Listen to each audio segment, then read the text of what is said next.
ഇതുവരെയുള്ള ഫലങ്ങൾ പുറത്തു വന്നപ്പോൾ UDF-നാണ് മുൻകൈ. സത്യത്തിൽ ഞങ്ങൾ പ്രതീക്ഷിച്ചതിനേക്കാൾ കൂടുതൽ, പ്രത്യേകിച്ച് ഗ്രാമപഞ്ചായത്ത്, ജില്ലാ പഞ്ചായത്ത്, അതുപോലെ തന്നെ കോർപ്പറേഷനുകൾ, ഇതിലെല്ലാം ഞങ്ങൾ വിലയിരുത്തിയതിനേക്കാൾ വലിയ വിജയമാണ് ഫലത്തിൽ ഇപ്പോൾ വന്നിട്ടുള്ളത്. വോട്ടെണ്ണൽ പൂർത്തിയാകുമ്പോഴേ ചിത്രം വ്യക്തമാകുമെങ്കിലും ഇപ്പോൾ കേരളം UDF തദ്ദേശ സ്വയംഭരണ സ്ഥാപനങ്ങൾ UDF പിടിച്ചെടുത്തിരിക്കുന്നു എന്ന പ്രതീതിയാണ് കേരളത്തിലുണ്ടായിരുന്നത്. ഇത് യഥാർത്ഥത്തിൽ ഭരണവിരുദ്ധ വികാരമാണ്. പ്രത്യേകിച്ച് കേരളത്തിലെ ഗവൺമെന്റിനെതിരായിട്ടുള്ള ജനവികാരം വളരെ ശക്തമായി പ്രതിഫലിച്ചിരിക്കുകയാണ്. ഇത് കഴിഞ്ഞ 2020 തെരഞ്ഞെടുപ്പിൽ ഗ്രാമപഞ്ചായത്തുകളിലും ജില്ലാ പഞ്ചായത്തുകളിലും അതുപോലെ തന്നെ കോർപ്പറേഷനുകളിലും ഒക്കെ തന്നെ മുൻതൂക്കമുണ്ടായിരുന്നത് LDF-നാണ്. എവിടെയാണ് LDF-നെ പിഴച്ചത് എന്ന് അവരൊരു ആത്മപരിശോധന നടത്താൻ പറ്റിയൊരവസരമാണിത്. ശബരിമല പ്രശ്നത്തിൽ ജനങ്ങൾ ശക്തമായി പ്രതികരിച്ചു എന്നുള്ളതാണ് ഈ റിസൾട്ട് തെളിയിക്കുന്നത്. ഞങ്ങൾ പറഞ്ഞെടുത്താണ് ജനങ്ങളുടെ വികാരം നിൽക്കുന്നത് എന്ന് ഈ തെരഞ്ഞെടുപ്പ് ഫലം പുറത്താക്കിയിരിക്കുന്നു. മുഖ്യമന്ത്രി നടത്തിയ വളരെ വില കുറഞ്ഞ പ്രതികരണങ്ങൾ അത് LDF-ന് തിരിച്ചടിയായിട്ട് വന്നു.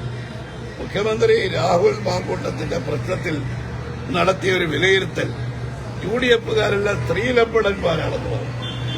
സ്ത്രീലമ്പടന്മാരെയും ലൈംഗിക അപവാദ കേസുകളിലെയും പ്രതികളെ സ്വന്തം ചിറകിനടിയിൽ ഒളിപ്പിച്ചിരുത്തിയ മുഖ്യമന്ത്രിയുടെ ആ പരാമർശം പൊതുസമൂഹം അംഗീകരിക്കുന്നില്ല എന്നുള്ളതിന് തെളിവാണ്. ഇത് UDF-നെ സംബന്ധിച്ചിടത്തോളം വലിയ ആത്മവിശ്വാസം ഉണ്ടാക്കിയിട്ടുണ്ട്. പക്ഷേ അതിന് കടന്ന ആത്മവിശ്വാസം UDF-കാരൊരിക്കലും പ്രകടിപ്പിക്കുകയില്ല എന്നാണ് എന്റെ വിശ്വാസം.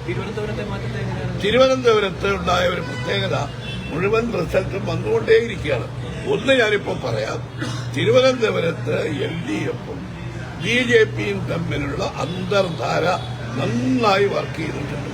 അതിന്റെ ഒരു പ്രധാന ലക്ഷണം എന്ന് പറയുന്നത് ശബരിമല പ്രശ്നം LDF-കാർ മാർക്സിസ്റ്റുകാർ തിരുവനന്തപുരത്ത് ഒരു പ്രചരണമാക്കിയില്ല. അവർ വീടുകളിൽ കയറി ഇറങ്ങി പറഞ്ഞത് രാഹുൽ മാങ്കൂട്ടത്തിന്റെ പ്രശ്നമാണ്. വീടുകളിൽ ഇന്നലെ CPM-ന്റെ ജില്ലാ സെക്രട്ടറി പ്രതികരിച്ചു.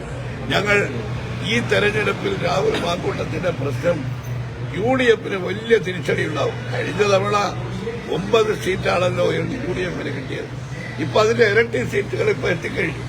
ഇത് CPM-ഉം BJP-യും തമ്മിലുള്ള ഒരു അണ്ടർസ്റ്റാൻഡിംഗ് ഇല്ലായിരുന്നുവെങ്കിൽ BJP-ക്ക് ഇത്രയും സീറ്റ് കിട്ടുമായിരുന്നില്ല. മാത്രമല്ല BJP അധികാരത്തിൽ കൊണ്ടുവരാം എന്ന ഒരു ധാരണ CPM-നുണ്ടായിരുന്നു എന്നതിന് ഒരുപാട് സൂചനകളുണ്ട്.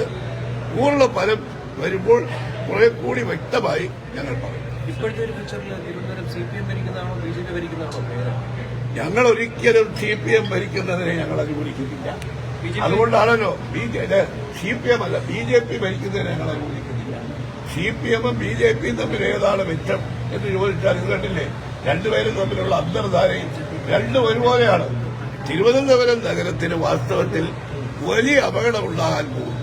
അതിന്റെ തുടക്കമാണ് BJP-യുടെ ഭരണമുണ്ടാക്കാൻ പോകുന്നത്. ഒരു കേവല ഭൂരിപക്ഷത്തിലേക്ക് BJP എത്തിയില്ല എങ്കിൽ LDF-നെ പിന്തുണയ്ക്കുന്ന നടപടിയിലേക്ക് കോൺഗ്രസ് അല്ല, LDF-ഉം BJP-യും തമ്മിൽ രഹസ്യധാരണമല്ലേ? പിന്നെ എന്തിനാ കേവല ഭൂരിപക്ഷത്തിൽ? ഇപ്പൊ അവർക്ക് വ്യക്തമായ ഭൂരിപക്ഷമായി കഴിഞ്ഞു. CPM-ഉം BJP-യും തമ്മിലുള്ള അണ്ടർസ്റ്റാൻഡിംഗ് ഈ തെരഞ്ഞെടുപ്പിൽ വളരെ പ്രകടമായി വന്നു. ഈ കോർപ്പറേഷൻ അവർക്ക് പൂർണ്ണമായും അവർക്ക് പിടിച്ചു കൊടുക്കാൻ CPM തീരുമാനിച്ചവട്ടാണ്. അല്ലെങ്കിൽ എന്തുകൊണ്ടാണ് തിരുവനന്തപുരം ക്ഷേത്രങ്ങളുടെ നഗരിയല്ലേ തിരുവനന്തപുരം? ശബരിമല ക്ഷേത്രത്തെക്കുറിച്ചുള്ള പ്രചരണം എന്തുകൊണ്ടാണ് BJP നടത്താതെ? ഇവർ തമ്മിലുള്ള ധാരണയുടെ അടിസ്ഥാനത്തിലാണ്. അത് തന്നെയാണ് പ്രധാനമായ ഒരു ലക്ഷ്യം.